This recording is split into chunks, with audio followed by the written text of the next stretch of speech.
আজিমপুর গ্রামে বলাই নামে এক ছেলে তার মা চন্দ্রার সাথে বাস করত। তার বাবা ছিল না। কিছুদিন আগেই তার বাবা মারা গেছে, তাই পরিবারের অবস্থা এখন ভালো ছিল না। তারা না খেয়ে দিন কাটাত। চন্দ্রা ছেলে বলাইকে প্রতিদিন জঙ্গলে কাঠ কাটতে পাঠাতো। কাঠ কেটে যে টাকা পেত তাই দিয়ে তাদের সংসার চলত। নে বাবা যা, একটু দেরি হয়ে গেল। আজকে পান্তা ভাতের সাথে গুড় দিয়েছি, তোর ভালো লাগবে। ঠিক আছে মা, আমি যাচ্ছি তাহলে। বাবা তুই আমাকে মাফ করে দিস, আমি তোকে এত ছোট বয়সে কাঠ কাটতে পাঠাই। না মা, এতে তোমার কোনো দোষ নেই, সবই আমাদের ভাগ্য। তোকে একটা সাইকেল কিনে দিতে পারলেও তুই সেটা চালিয়ে যেতে পারতিস, কিন্তু সেটাও তো ভাগ্যে জুটলো না। মা, তুমি দুঃখ করো না তো, একদিন আমাদেরও সব হবে। আমি চললাম, আমার আবার দেরি হয়ে যাচ্ছে। যা বাবা, সাবধানে যাস, আর সন্ধ্যের মধ্যে বাসায় ফিরে আসিস। কাঠ বিক্রি করে আজ যে টাকা পাবি সেটা দিয়ে হাট থেকে চাল ডাল কিনে আনিস। বলাই তার মায়ের থেকে বিদায় নিয়ে কাঠ কাটবার উদ্দেশ্যে কাঁধে কুড়াল আর ভাতের থালা নিয়ে হেঁটে হেঁটে জঙ্গলের উদ্দেশ্যে রওনা দিল।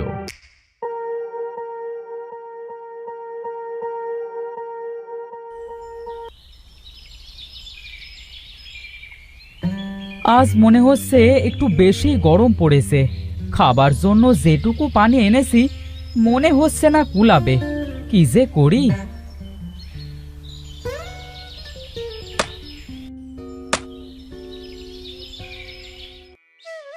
তুমি এত তাড়াতাড়ি আমাদের কেন ছেড়ে চলে গেলে?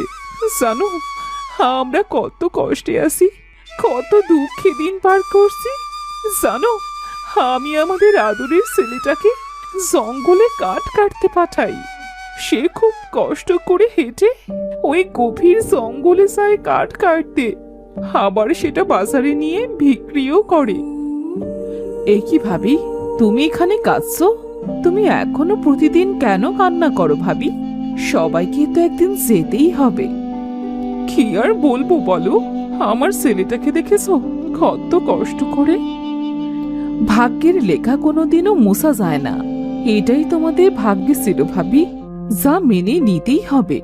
তুমি যদি এভাবে কাঁদো তো তোমার ছেলেটা তো আরো বেশি ভেঙে পড়বে। হ্যাঁ তুমি ঠিকই বলেছো, আমি আমি আর কাঁদবো না।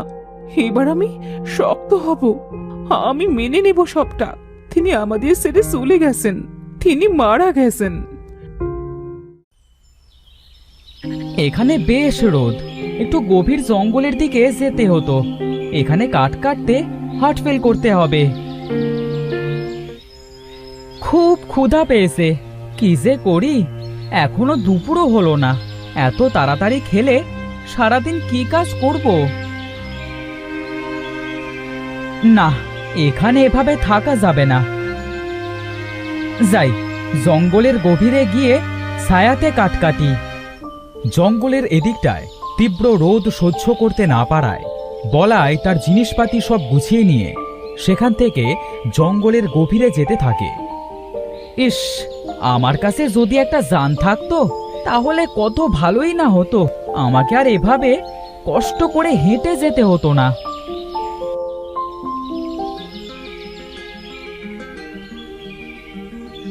এখানে বেশ ছায়া আছে, এখান থেকে আজ কাঠ কাটি। কাঠ কাটবার মতো ভালো গাছও আছে। বলাই তার খাবার আর পানি রেখে সেখানে কাঠ কাটতে শুরু করলো।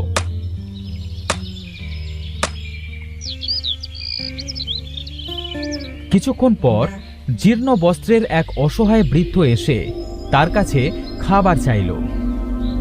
বাবা, আমি খুব ক্ষুধার্ত, আমাকে কিছু খেতে দেবে? খাবার খাবেন? আপনি এই ঘন জঙ্গলে কি করছেন? এই জঙ্গলই আমার বাস। দাও না বাবা, কিছু খাবার দাও না।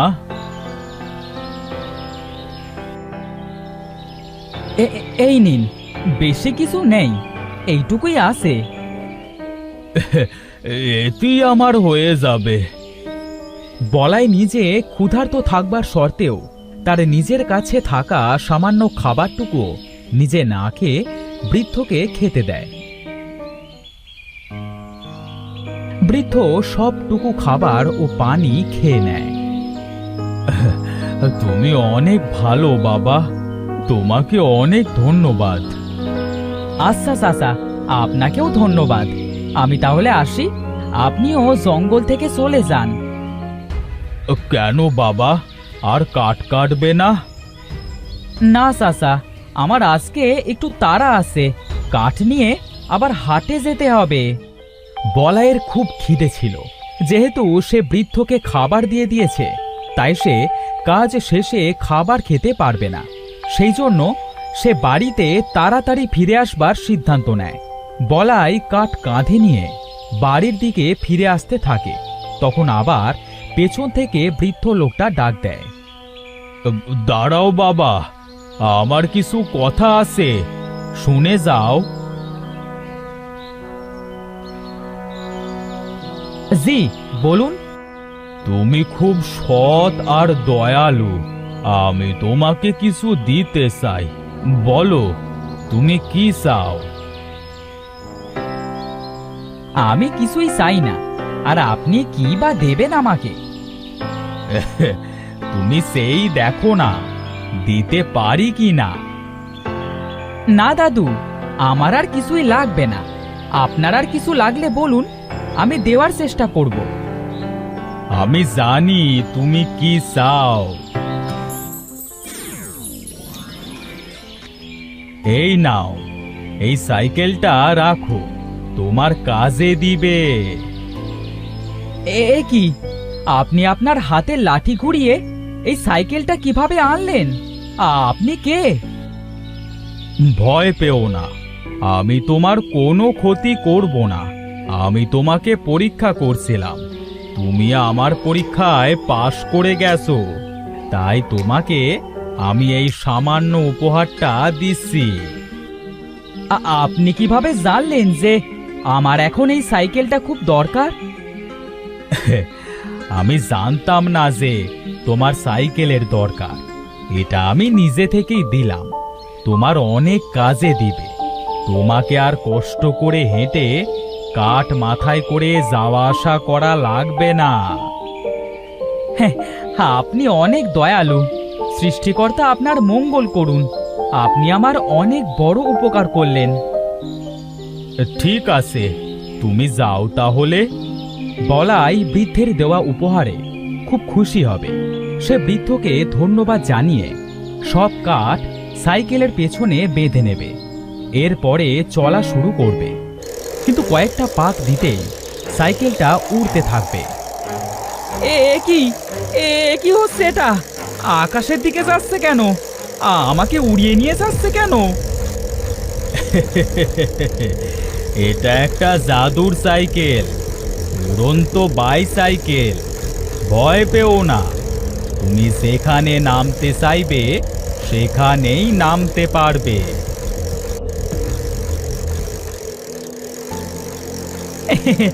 এবার আর আমার কোনো দুঃখ থাকবে না। আমি উড়তে উড়তে কাজ করতে আসতে পারবো। আমার কোনো কষ্ট রইল না। এখানেও কিছু কাঠ কেটে রেখেছিলাম, যাই নিচে গিয়ে নিয়ে আসি। সাইকেল, তুমি আমাকে আমার রাখা কাঠগুলোর ওখানে নামাও। এই তো, এবার তাড়াতাড়ি কাঠগুলো নিয়ে আবার আকাশে উড়াল দি।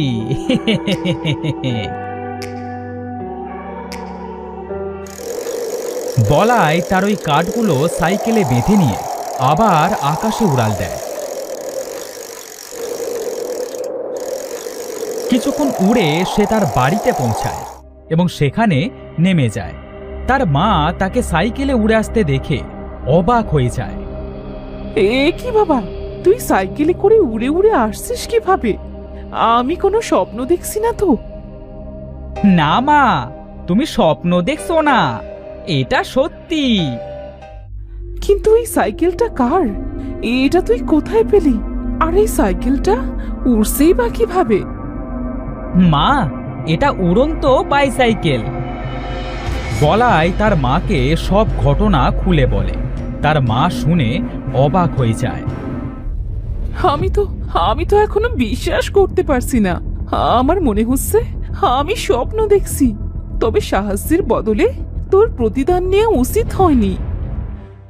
উনি আমাকে জোর করে দিয়েছেন মা, আমি কি করব বলো? তার কাঠগুলো তো বাজারে বিক্রি করতে যাবি, নয়তো আজ কি খাবো? আমার খুব খিদে পেয়েছে। এখন যদি সামান্য পান্তা ভাত আর ঝাল হতো খুব ভালো হতো। বলাই একথা বলবার সাথে সাথে তার সামনে পান্তা ভাত আর ঝাল চলে আসে। সে অবাক হয়ে যায়, বুঝতে পারে উড়ন্ত বাইসাইকেল ওড়বার সাথে সাথে সব চাওয়াও পূরণ করে। মা, আমাদের আর কোনো দুঃখ থাকবে না। এই উড়ন্ত বাইসাইকেল আমাদের সব চাওয়া পাওয়া পূরণ করে দেবে। তুই সত্যি বলছিস? দাঁড়াও, দেখছি। উড়ন্ত বাইসাইকেল, তুমি আমাদের ভাঙা ঘরটাকে ভালো করে দাও আর কিছু ভালো খাবার দাও।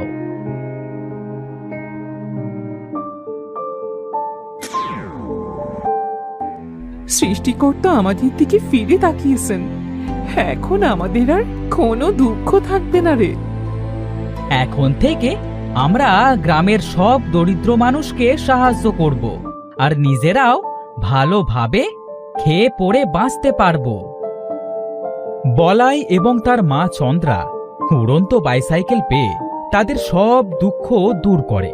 এছাড়া গ্রামের অসহায় মানুষদেরও সাহায্য করে।